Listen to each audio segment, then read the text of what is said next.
So late in December last year, I bought a one-owner 19-year-old BMW 630i, the E64 convertible. Now, one owner having a car is remarkable anywhere, but in Singapore it's even more remarkable because after 10 years, it's not like you can still have the car. You need to pay all over again for the permission to have the car for another 10 years. So I already made an introduction video. This is going to be part 2, and of course this will be a monthly video series on this particular car. Let's get right into it.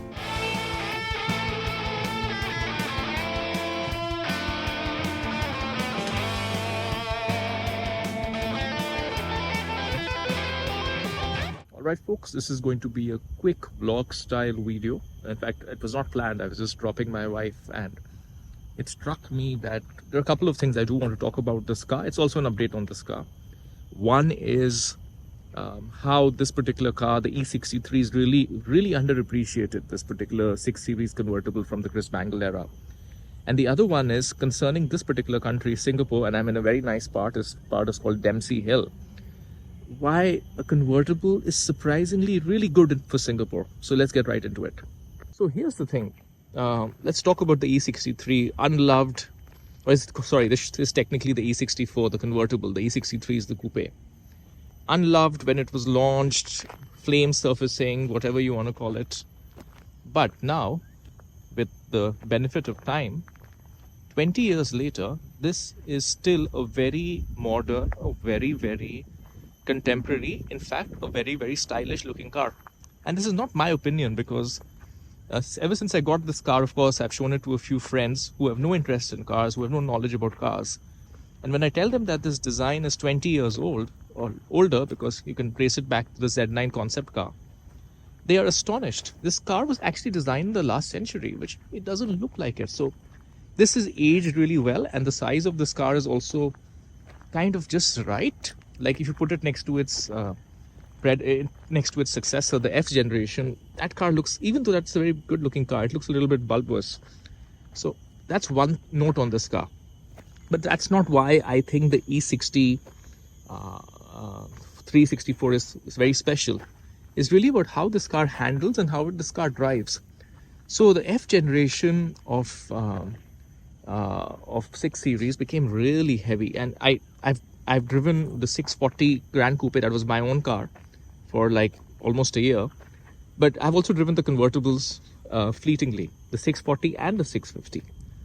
And they just feel a different size of car, and they just feel a different level of heaviness compared to this car. And I was very curious about it because this car has such incredible steering feel, and it feels more like a 3 Series. And the most insightful moment for me is, as all of you know, I'm quite a fan of Alpina. And I had an Alpina B3 for a very long time. And recently I thought that I'm liking this convertible so much. We'll get into the reasons why and why convertibles are great for Singapore. That we'll get into later. So maybe the Alpina B4 convertible is the ticket, right? Because I love the Alpina B3 and I'm seeming to really like having a convertible. So maybe the B4 convertible would be great. And I drove these two back to back. And as much as the Alpina is an amazing car, in terms of steering feel, that's the F generation Alpina, F31 or 32. In terms of steering feel, and I dare say agility and handling, maybe not agility at, I don't know what exactly it is, but just in terms of at low speeds. Of course, Alpina will be way more stable at higher speeds. This car felt much nicer to drive, not in terms of power, just in terms of how it handled. Then I looked it up. There are two secrets to this car. One is, unlike its successor, which had a lot of cost cutting apparently, this car's front end, or at least the bonnet as far as I know, is made from aluminium, as is, or rather the engine, the N52 engine. And by the way, one thing about this generation, see, this pokes out. So as is the engine on this car, right? The N52 engine was marketed as being one of the lightest 6-cylinder engines at the time. So all of this contributes to making the 630i, which is what this car is, have an incredibly light and agile front end. So this car, despite being a 6 Series and having all the accoutrement of being a 6 Series, a very fancy interior for its time, we'll get into it. This is a one owner original car, condition car. So obviously it's a 20-year-old car, so it needs a little bit of tender loving care, but nonetheless you can still see it's a very fancy interior, even for That's definitely by those standards. So despite having the quote unquote luxury of a 6 series, you have the handling of a 3 series, right? I mean, for me, the biggest issue that I had, because when I bought the 6 series Grand Coupe, I thought that was it because it had everything, right? It had the BMW N55 engine, it looked amazing, but that car just felt so big to handle. Honestly, the Mercedes E-Class felt better. And I was just shocked that the Mercedes E-Class, the was handling better than or rather felt nicer to drive. Not talking about the engine, just talking about handling compared to the BMW. Whereas this car, it really is the ultimate driving machine in terms of how it drives. Couple of other things. When you look at this car, you realize how much manufacturers have unnecessarily complicated air con controls. These air conditioning controls are perfect. People may have hated iDrive back then, and that's okay. And I think I've dropped something, but that's okay. But look at this. How simple is this? I'm going to switch on the car. Temperature, just scroll. Temperature on this side, just scroll. Fan speed, just scroll. So want to switch it off? Switch it off. That's it. You don't have to go through any menus, press things here. On my 7 series, I have to kind of take my eyes off the road, and when I want to reduce fan speed, I have to look for the touch screen, the haptic screen. On this one, I don't even take my eyes off the road. I just have to a wheel is so easy to feel. I can increase increase the airspeed, reduce the temperature. It's so easy. And the thing that you don't change too often, that is in the iDrive, right? The mode of the airflow, which is not something you'll be altering on the go too often, right? What will you alter on the go? You'll alter temperature, you'll alter fan speed. You're not going to alter whether the air is hitting your front or down or whatever. You may do that now and then. So this just makes you think about how unnecessarily complicated modern cars, infotainment, and all of that has just become. Okay, now let's talk about why Singapore is surprisingly convertible country.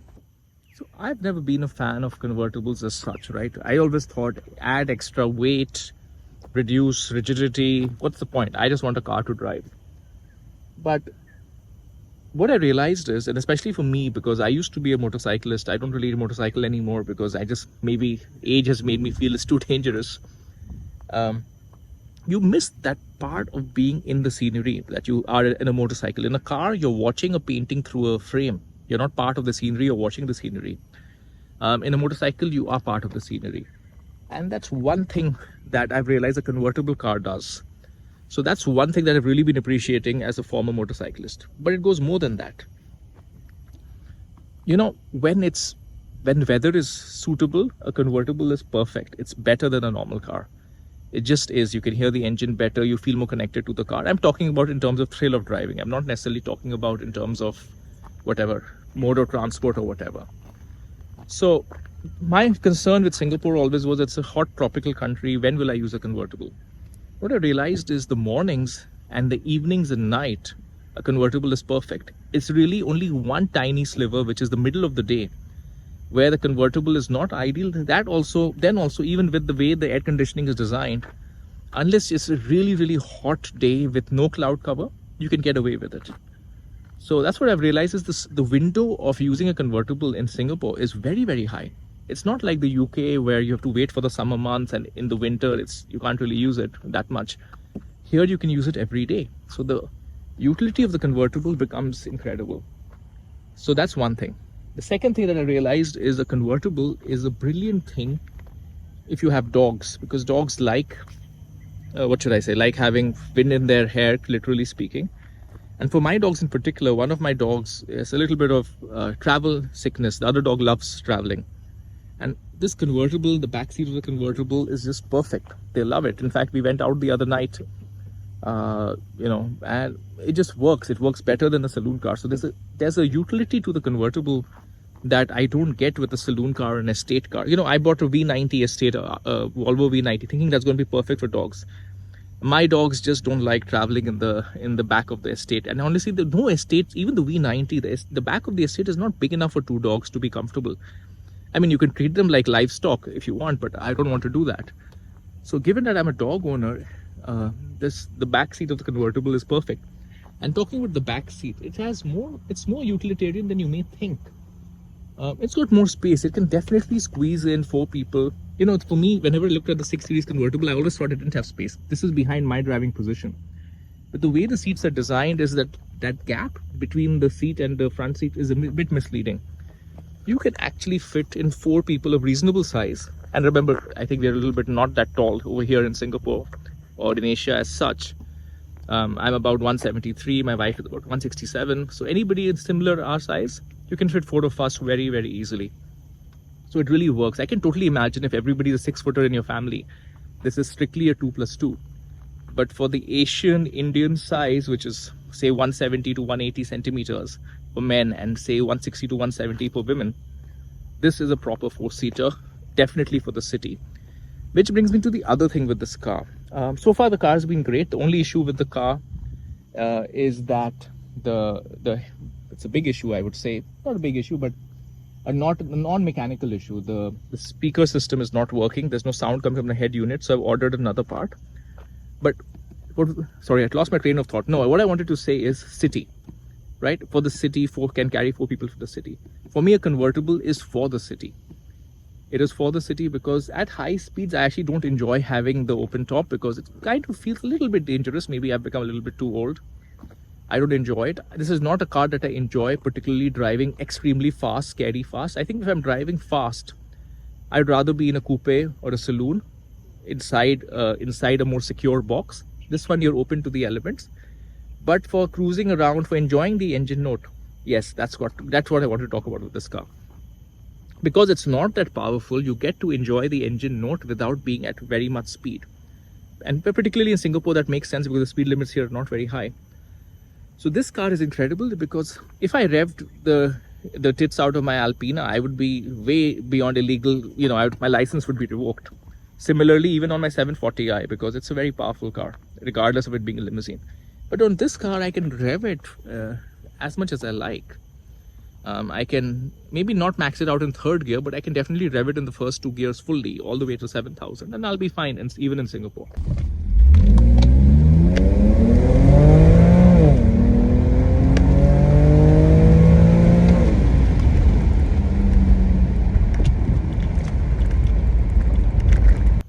So there's that. That makes it uniquely suitable for the city, but perhaps this would not be the ideal car that I take on the highway. Other than that, what do I have planned for this car? Well, I have a year to make a decision. Do I want to, because Singapore cars, you get permissions for 10 years and then you have to pay all over again. And right now that permission is very expensive. So I have about 1 year with the car, after which I need to make a decision. I'm really liking the car, honestly. I may just do it. It is going to present some trouble because this car is incredible for it being a city car, but it is definitely not powerful enough for it's a powerful car, it's a 250 horsepower car. But for my preferences, it's not powerful enough to be my highway car when I drive up to Malaysia or whatever. So that'll present me with an interesting conundrum because I really, really like this car. It is so good for pottering about in the city, enjoying the engine, arriving in style. We went to Emerald Hill, very nice part of Singapore, previous night. Best way to arrive is this car compared to arriving even in a 7 Series or whatever. Not for other people, but just you feel good arriving in a convertible to a nice part of town. Right? It just feels nice. So yeah, so I'm going to have a conundrum because I don't want to let go of this car. But this can't be my only car. I mean, my wife has a car, the Mercedes E-Class, but that's a very utilitarian car for me, right? I don't enjoy driving it. It's a 2-liter diesel, gives great fuel economy, 15 to 25 kilometers per liter, but not entirely fun to drive. So I will still need another car. So yeah, that's going to be my conundrum. How to keep this car. And yeah, and then will I actually have 3 cars? I don't know, it's going to be crazy. Anyways, this has been a quick vlog update of this beautiful, beautiful car. And I'll see you next time.